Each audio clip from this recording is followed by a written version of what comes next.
Hello, and welcome again to another Right Now program. This, I suppose, we will call the quarantine edition. My name is Zachary Steele, and I'm the founder and executive director of Broadleaf Writers Association in Atlanta, Georgia.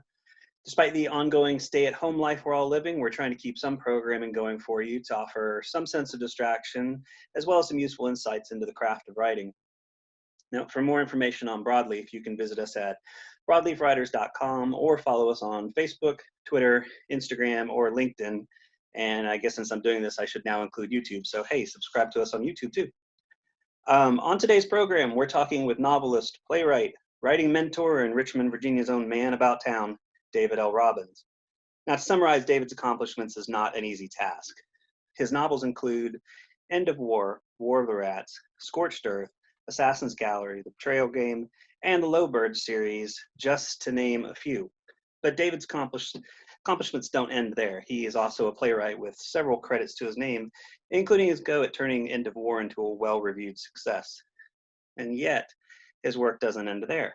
He's founded or co-founded 3 thriving nonprofits in the Richmond area: James River Writers, the Podium Foundation, and the Mighty Pen Project. He teaches the craft of writing to any willing student and has done so at both William & Mary and Virginia Commonwealth, and will be doing again this year at the 5th Annual Broadleaf Writers Conference, where he'll be taking one-on-one sessions to critique first pages from attendees, as well as anything else we can put him to. So, that abbreviated intro aside, let's get to it. Welcome, Master David, sir. How are you today? You know, every time I hear myself introduced like that, I'm put of a mind of Carl Yastrzemski, who had a remarkable career, but he never hit beyond 278. So I guess I have career stats. Yeah. So, I mean, that's impressive. But I go, yeah, I've been at it a long time. Hey, so that just means you're in the Hall of Fame discussion. Never one of the greats. It's, the race goes not to the swift, but to the steady. Okay, as you wish. So first of all, just disclaimer for everybody. I've known you for some time. Our introduction was, shall we say, memorable, and I'm not going to go into the story, but it involved a writers' conference, a pseudonym, and a lot of confusion. But we're in a different time. We're not the confusion. Well, the confusion is going to stay. We're in a somewhat quarantined lifestyle where all of our operations have been restricted to home. Now, I mean, as a writer, you're not unused to being at home to do your work. But what is this particular time? How does that mean to you? What does that mean to your writing? How does that affect you? It doesn't really leach into the writing per se itself, but it is giving me a fundamental, a different fundament to my days. And of course, that's going to leach into my writing. Look, during this time, this is, at a minimum, this is unprecedented, right? Unprecedented, at least in for the living generations. We weren't here for other pandemics and epidemics. I mean, folks like me have lived through SARS and have lived through the swine flu and certainly the AIDS epidemic in the 80s. But this is fundamentally very different. And there's something to living in what we know are going to be historic times. We know that every day, how we react, from everything from our leadership to whether we stay home to how we handle this individually and in constellation as a society, and then in constellation further beyond that as a world, history is watching. It's a little energizing to live through a period of time that we know is going to be described by our by our posterity. They just are. And so as artists, and I mean no disrespect to the bankers and the cops and the people to keep the lights on, I mean no disrespect, but as artists, as in some cases performers, in other cases creators of physical art, painting, dance and things, but as artists, hasn't it always been our job to observe the world and then describe it, right? So I find it fascinating and really energizing side by side with the tragedies. I'm not, again, not trying to be glib about the tragedies. And those things will hopefully be not so deep for anybody watching this video. I pray for all of you who are watching this that you are safe and that your loved ones are safe as well. With that in mind, isn't it our job to observe on our society, to observe on our times, and our words and our thoughts, as much as gravestones, will be a lot of the template for how this time is remembered. And that really underscores the responsibility we have as artists, and I think particularly as writers. Yeah. So that answer is not really all that surprising, coming from a man who's made a career out of writing from history. But if we go back to where you began with your novels, you were writing a lot about World War II history. What made you want to write about that particular era? This is the serendipity of trying to be a writer for one's livelihood. The first book I wrote was a book called Souls to Keep, and I wanted to be like my partial namesake, Tom Robbins. It's kind of a cosmic love story where a man falls in love with the spirit that is inhabiting his wife, and in effect has an affair on his wife with his wife. And that was the first book I wrote. But the first book, well, that was the second book I wrote, but the first book I published. And so I thought I was going to have kind of a literary, oblique writing, cool, funky, Vonnegut, Tom Robbins kind of career. But I had in the can a book called War of the Rats about the Battle of Stalingrad, which was essentially a love story set at the most ferocious battle in the history of mankind, Battle of Stalingrad. Oh, there's a love story between two snipers wrapped around a duel. And those of you who've seen the movie Enemy at the Gates know this story. Well, the publishing success of the first book was dwarfed by War of the Rats. Became a movie, became a bestseller, New York Times thingy, you know, and so the publishing industry did not come to me and say, hey, we want more Vonnegut-like from you. Right. We want more of this thing that we sold a bucket of. They had your box and they wanted you in it. They had a box and they wanted me in it. And so I adopted the mantle of historical writer. Now, turns out it was not only serendipitous, but a good fit, because I have loved plying the waters of history and have found, I think, really great stories, have done well with it, have, to be honest, made a little bit of a name for myself with that, and have returned to it recently and will probably stay there for the rest of my career. But I never set out to be an historical writer. I set out to write the macabre nature of an intense love story between two Russian snipers at the Battle of Stalingrad. I was drawn more to the love story than the history. History was the setting. Yeah. Not the answer you're looking for. No, that's fine. Actually got me thinking about End of War and how you had these prominent historical figures telling the story in a way, not in a direct romantic sense, but it's kind of a love story of leadership, of strategy, of the bond between these leaders without actually having them in the same room. So it's kind of the same approach. You write about relationships. Yeah, look, an old saying is, if you want to know what a character is going to do, have them fall in love or shoot at them. Right? And when you can do a book that does both. Yeah. So look, it's very easy for us to sit back and view history as a kind of monolithic Leviathan inevitability, that history strides with these 20-league boots and there's nothing we can do, and the titans among us determine our fates. But then you look deeper and you read more than one history, but you read 30 and 40 histories of the same period. And you end up noticing that John Kennedy did a lot of what he did high. And that Roosevelt did a lot of what he did sick and dying. And that Stalin did a lot of what he did maniacally insane. And that Churchill did a lot of what he did clinically depressed. On and on and on. Yeah. and that you have everything from really unseemly infidelities and drug addictions and the pain of just being an old man or an old person in these worlds. And you understand that these things don't take a day off when it's time to go to Yalta and describe and determine the history of the post-war world, right? Right. So I've got Churchill, Roosevelt, Stalin.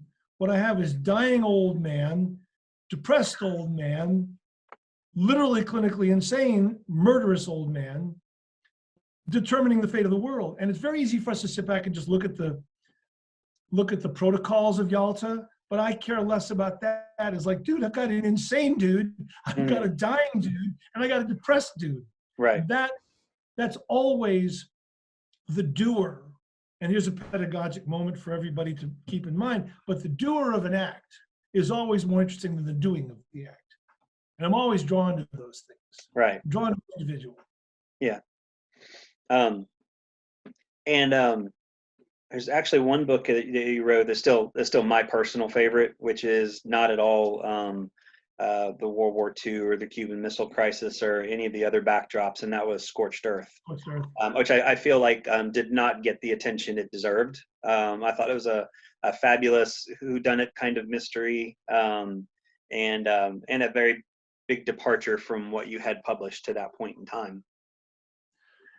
It was my Eudora Welty book. I wanted to write a Southern book. I, like every other Southern writer, I'm a big fan of Harper Lee. I like the voice of Harper Lee as well as the stories, but more voice than the story. Yeah. And yeah, look, I have tried to be a chameleon. I have.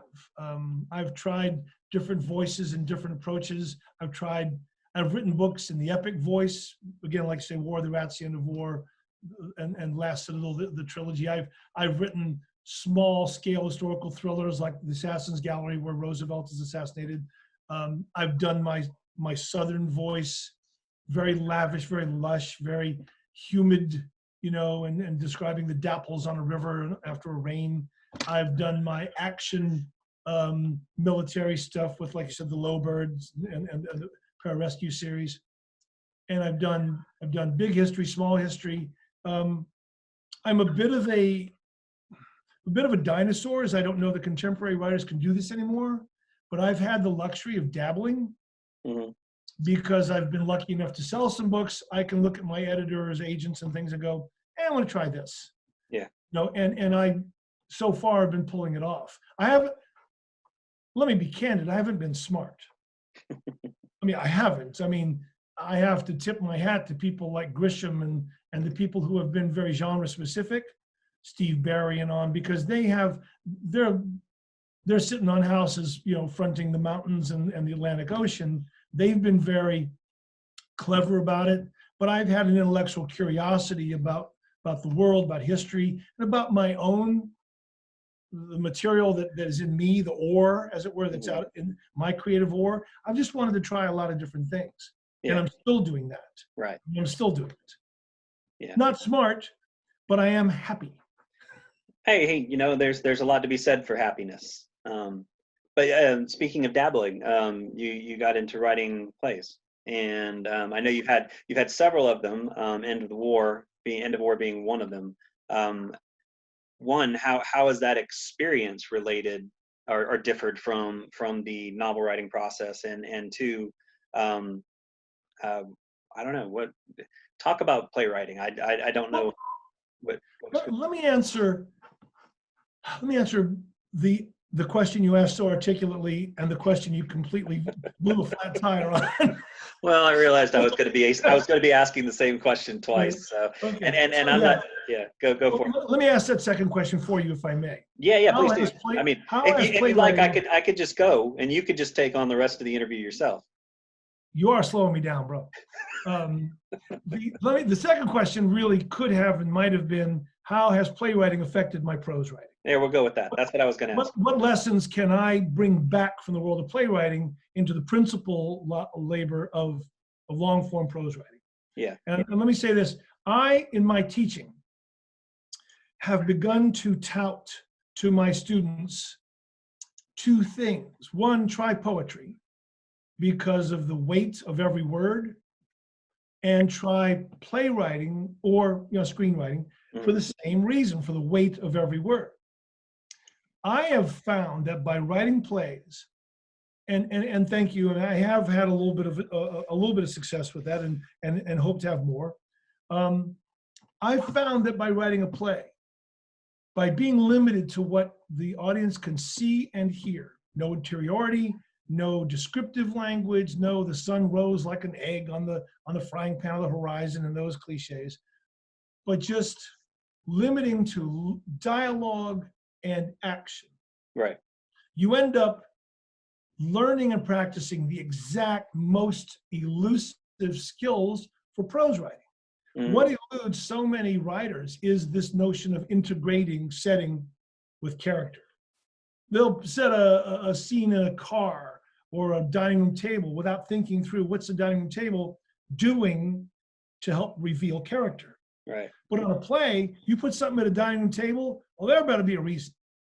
There better be a reason. You just can't have a scene in a car or on a telephone, which just is the bane of prose writing, because they're not dynamic. And so everything on stage has to be dynamic, it has to be integrated, and most importantly, it has to be self-defining. By that I mean, nobody says, Bob said, she answered, he exclaimed.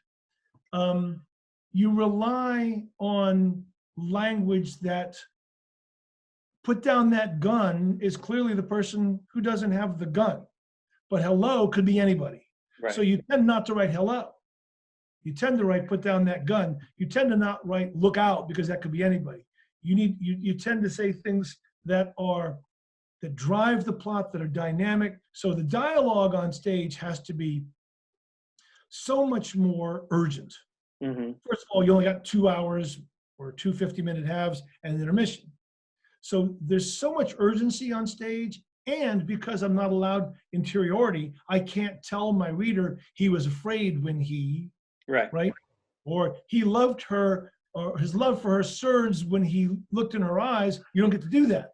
You have to write dialogue in situations and circumstances that display that love. So in effect, stage writing is one big show don't tell. Yeah, that's what I was going to say. It's one big show don't tell. And if you struggle as a writer with telling your reader, or narrative writing, in 1865, Castle Rutherford stood on the top of Loch Rutherford.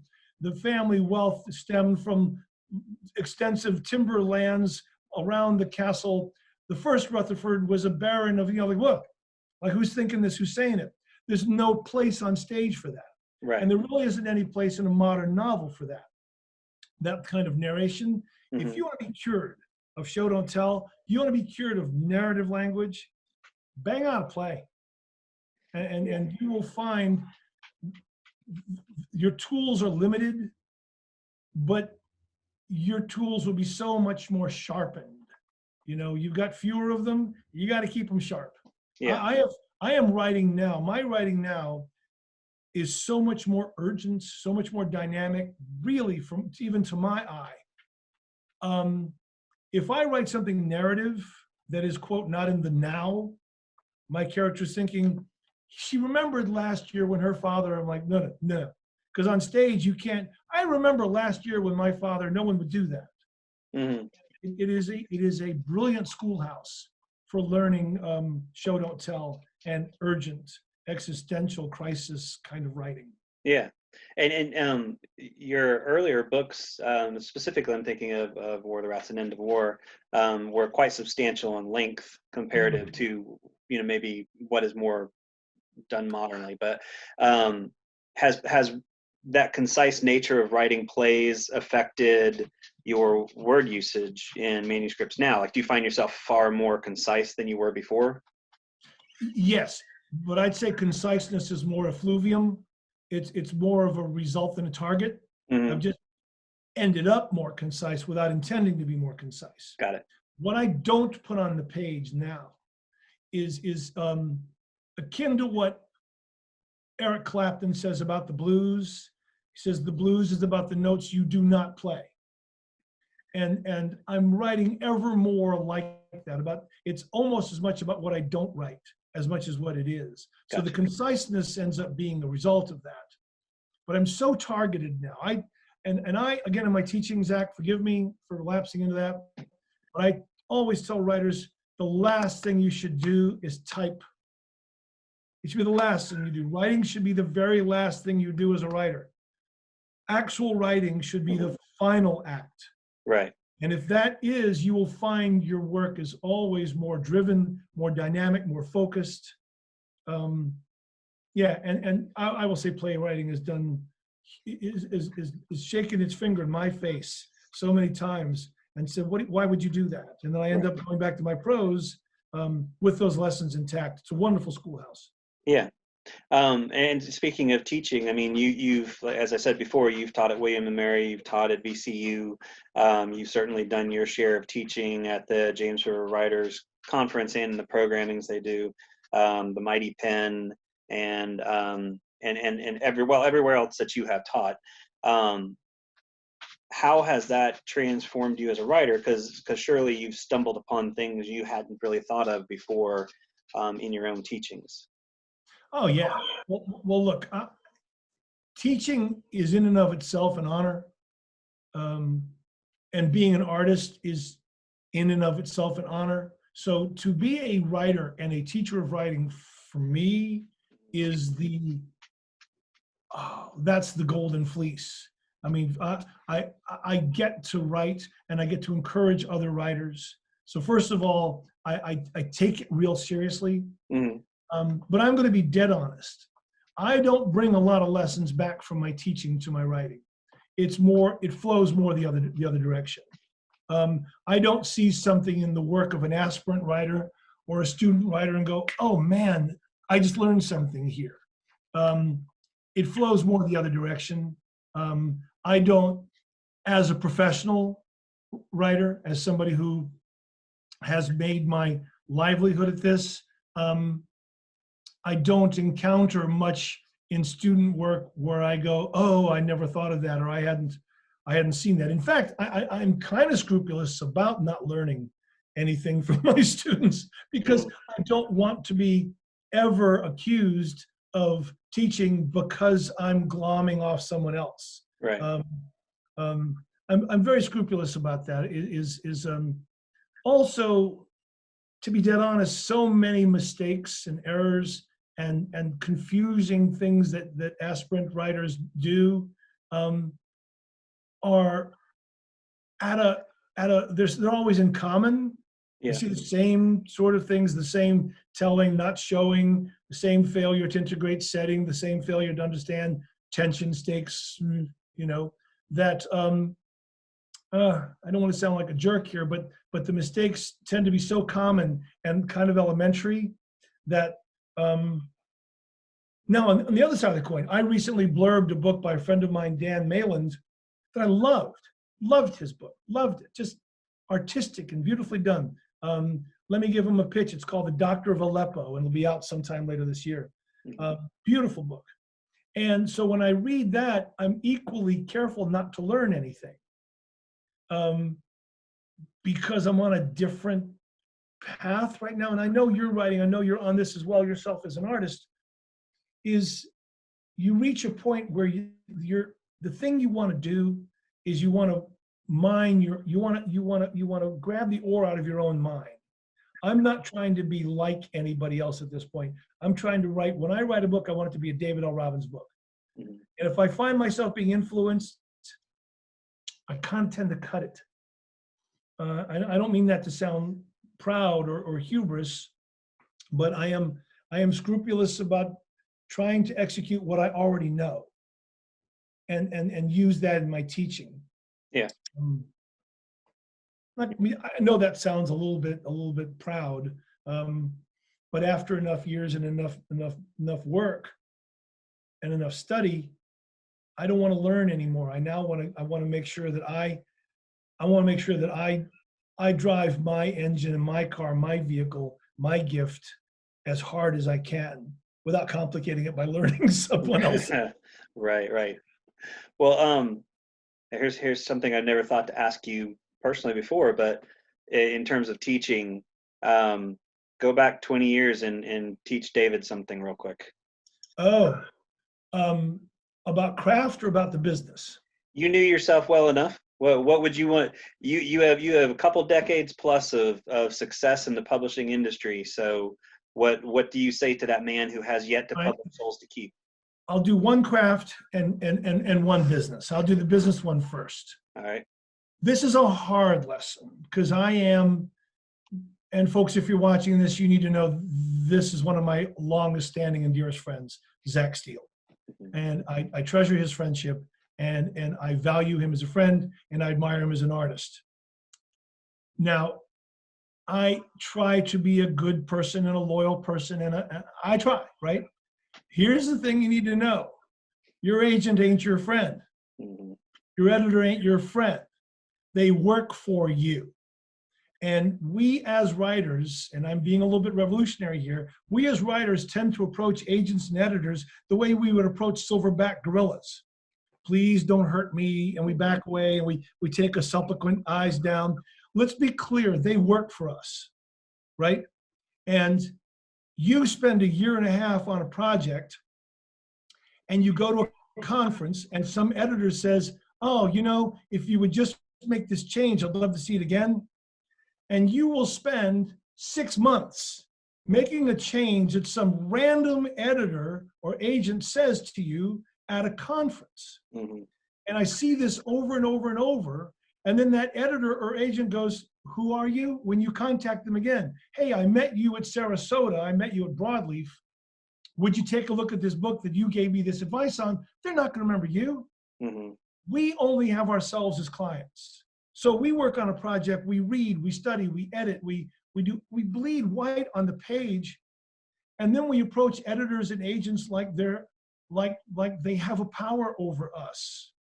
And I'm don't. Okay. You know, an editor or an agent will say, well, I didn't know this was a multiple submission.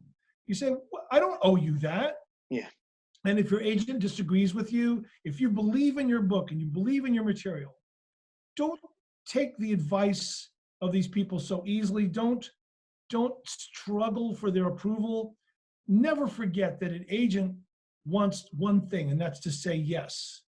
Agents make no money when they say no. Editors make no money when they say no. And you got one job as a writer, and that is to give them material to which they can say yes to. That means your job is to train yourself and execute your work. So I, as a young writer, Yes. or younger writer, believed that my editors and agents, these people were my friends. Mm-hmm. And then they would disappoint me because they would do something, they would forget about me, or they wouldn't get back to me, or they wouldn't. I'm making the money now. I understand I'm making the money. Right. But I would believe they were my friends. And now I'm changing that. And I've had much better success making sure that the people that are around me professionally, that I respect them, and I'm honest with them, and I'm fair at all times. But I would tell writers that they can't make money without you. They can't. Right. And don't be so eager for the advice of an editor or an agent. You write a good book, there's an agent for you. You write a good book, there's an editor and a publishing house for that agent. You got one job, and that job is to train yourself and execute the best manuscript you can. Yeah. And if your agent isn't paying attention to you, they're gone. They have to be gone. You don't owe them loyalty. You don't owe them friendship. If you get an agent and they're not performing for you, they're gone. All right. And I haven't done that. And what about craft? The craft thing is most of the mistakes we will make as writers stem from lack of confidence. I liken it to skiing. Mm-hmm. If you are standing on an incline and you are wearing on both feet long waxed platforms, and you are on a downhill incline wearing these waxed platforms, well, ski. Yeah. Yeah. So if you only fall as a skier when you hesitate, Mm-hmm. right? So ski. if you are a writer, you really make these mistakes when you hesitate, when you're not confident that you're doing your job. So we will say statements like, she followed him from behind. Well, where the hell else would you follow somebody? But I see these things all the time. Right. He jumped in the car and drove off. Well, you can't drive off if you're not in the car. So you can just say, he drove off, he followed. She looked up at the stars. Well, the stars are always up. They're never not up. Even if it's on the horizon, it's still up. So we will overwrite. We will, this is the biggest mistake I see, is that we won't trust that we know what we're doing. Every mistake I make, every word I pull out of my own work, trust me, I pull out by the tens of thousands, every word I pull out is overwriting. And everything I overwrite is because I don't trust the character that I've built, the world I've built. And when I pull them out and then I reread what's left, it's always so much better. But every mistake I make shares that DNA, because I wasn't trusting and I was over-describing and over-giving and over-telling. Yeah. Train yourself, practice some more. The old thing about kill your babies, don't get attached to a phrase. Work and work and work. And when it's right, you say to your agent, your editor, you say, everybody, this is right. This is my book. And get there because you've earned it, and be confident when you're crafting it. Yeah. To me, every mistake is a subset of lack of confident writing. Okay, I like it. Crazy enough, we've already burned through almost 30 minutes here, so I have one more question, and then we'll call it. Try to be concise. What's that? I'll try to be concise. Oh yeah, right. So I've been asking everybody this question. I think I know what your answer will be, but I'm interested. I've been working this debate of storytelling versus the mechanics of writing, as to when I sit down to write, what is the most important thing for me to keep in mind. So for you, what is more important, the mechanics of writing or storytelling? Oh, storytelling. So you would be, what's that? I heard a sound. Never mind. Oh, okay. Must be those old ears of yours. Storytelling. Okay. Storytelling. A beautifully written bad story will not do as well as an average told wonderful story. And by story, I mean character. Mm-hmm. Remember, big thing I teach is there's two components to every story. There's the story and there's the plot. Plot is what makes us different. I will never be on Mars. I will never be a Marine sniper. I will never be a young wizard. I just won't. Right. Right? So plot is what makes us different. And too many people think about their plot when they sit down to write. Story, theme, whatever you want to call it, is what makes us the same. We've all had mothers and fathers. We've all lost and gained. We've all had love. We've all had, the human experiences. Humanity is what I recognize when I look into a book. I need to see a mirror. And so focusing on craft is desperately important. Right. But if I have to choose, if it's an either or, focus on the courage it takes as an artist to put your understanding of the human experience on the page. It requires courage and requires craft. Focus on that. All right. That was about what I figured you'd say. So, but much though you and I could talk about this stuff for hours, and we have before, for the sake of this particular video, I'm going to have to bring it to an end, but it's always good. Stay on after and we'll talk for another couple hours. Of course, yes. Yeah. Well, what else would we do? What else are we going to do? I could have one question that I pose here that could probably cover the next couple hours, and that's, will there be baseball again? But There will at some point in the future. But for now, we're going to have to bring it to an end. So thank you very much, David, for your time. And I look forward to many more conversations with you about it. And let me throw you a pitch, folks. If you're watching this, Zach runs a wonderful writing conference. If you're watching this, come to Broadleaf. I'll be there. He'll be there.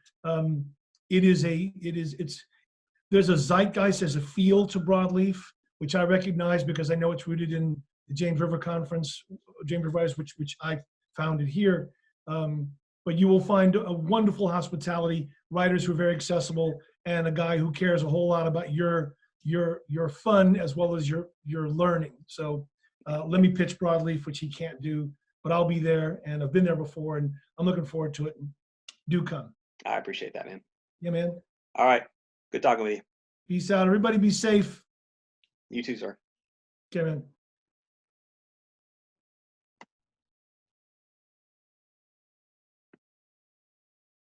And if you're interested in learning more about the 5th Annual Broadleaf Writers Conference, visit broadleafwriters.com and just click on the link for the 5th Annual Broadleaf Writers Conference, and you'll be able to view the speakers. You'll be able to look at some of the programming we're putting together. We've pushed back open registration until June 1st, but the schedule will also be ready at that particular point in time. And we're looking forward to an opportunity to get everybody back out again and to commune together, to learn together, and to grow together as writers. So join us this year. We're going to have a good time.